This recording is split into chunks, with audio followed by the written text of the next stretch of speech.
What's up, everybody? Welcome to BCM. This is Michael. It's been a while, but I'm back. Remember to like, share, and subscribe. Hey, why not join our Patreon family also?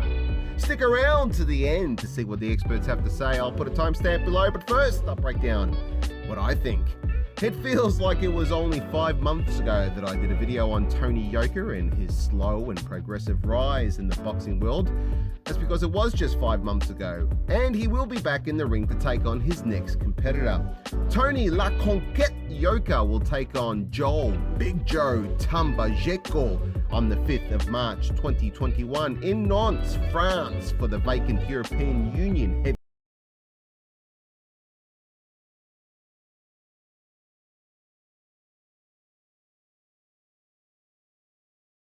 It is very nice to meet you, Cleo. My name is Aeolion. Aeolion. Since that video, Tony Yoka went on to beat another tough European fighter in Christian Hammer. The tough Romanian, who fights out of Germany, took Yoka into the 10th and final round of their bout in 2020 to lose by unanimous decision. The bout occurred only a couple of months after Yoka dismantled Johan Duhapua, as I predicted would happen in my video, by TKO in the first round. The question is, will Tambwe Djeko be another walk in the park, considering he is not as dangerous, in my opinion, as Duhapua? Yoka's stunted career now offers a record of 9-0 with 7 knockouts. At 28 years of age, time is still on his side to become a world champ, which his trajectory seems to be taking him on. But for that to happen, he must achieve a few more things. His resume is looking better now and boasts defeats over such competent fighters like the already mentioned Duhapua and Hammer, but also Alexander Dimitrenko and David Allen. And despite these fighters not being at the elite level, they all presented unique difficulties that Yoka had to overcome, which he did, and with some authority, I might add. But he will need to come up against some higher level fighters if we are able to gauge where he is at in professional boxing. Yoka also needs to have a pro fight outside of France and in enemy territory, or at least not on home soil, to see how he fares fighting outside his native France. I understand that his visa issues are over, as he has obtained his O1A visa, which allows him to fight, train and earn a living abroad for the next 3 years anyway, until an application to extend is submitted. Assigned to Top Rank Boxing, it's clear that Bob Arum has plans for Yoka, and it was his Top Rank Promotions that petitioned for Yoka's visa, which will allow him to fight on Top Rank cards, and we'll finally see Tony Yoka have a professional boxing fight in the USA. And finally, we are yet to see Yoka get truly tested to see how he deals with pressure and adversity in the ring. I thought Duhapua or Hammer might achieve this, and the latter did to some extent, but we need to see if Yoka can dig deep and overcome when things are not going his way. At the time of putting this video out, we witnessed a recent fight between an upcoming prospect, Josh Kelly, where we saw him unravel under pressure. He came undone against the tough and more seasoned and experienced David Avanesian. Different weight class, yes, but the narrative of a rising star coming up against a true test is the key point here.